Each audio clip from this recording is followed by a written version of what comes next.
মাসুদ ভাই, আমরা দিনের শিরোনামগুলো শুনছিলাম। আজকের যে আমাদের আলোচ্য বিষয়, কর্তৃত্ববাদী শাসন, গণমাধ্যমের দায়, প্রেক্ষাপটটা বেশ বড়, ক্যানভাসটা বড় আলোচনা করতে গেলে। কিন্তু বাংলাদেশের প্রেক্ষাপট, বিশেষ করে এই আলোচনার অবতারণা যে জন্য করা হচ্ছে,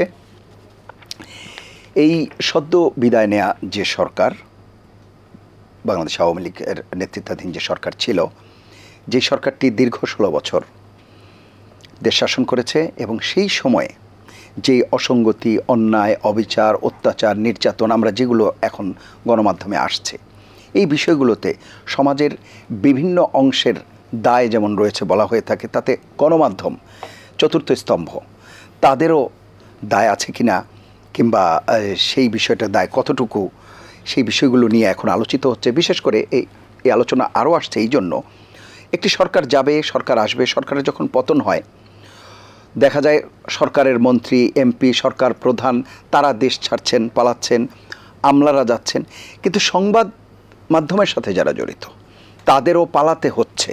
সেটি কি জনরোষের কারণে নাকি ন্যায় বিচারের সংখ্যা থেকে? এটা যারা পালাচ্ছেন তাদের নৈতিক দুর্বলতার কারণে। তারা নৈতিকভাবে এতটাই দুর্বল, নিজেদের কৃত অপরাধের ব্যাপারে তারা এতটাই সচেতন যে তারা ভেবেছে যে আমাকে যদি প্রশ্ন করা হয় তুমি এটা কেন করেছো, তাদের কাছে কোনো জবাব নেই। এই জন্য তারা পালিয়েছেন, অন্য কোনো কারণ না। কিন্তু এই ধরনের লোক গণপিটুনির সম্মুখীন হয়েছেন আপনি দেখান তো, দু একটা পাবেন না তো। যা ধরা পড়ছে এখন, ধরা পড়ার পরে আদালতে যেটা হচ্ছে সেটা অন্য হিসাব।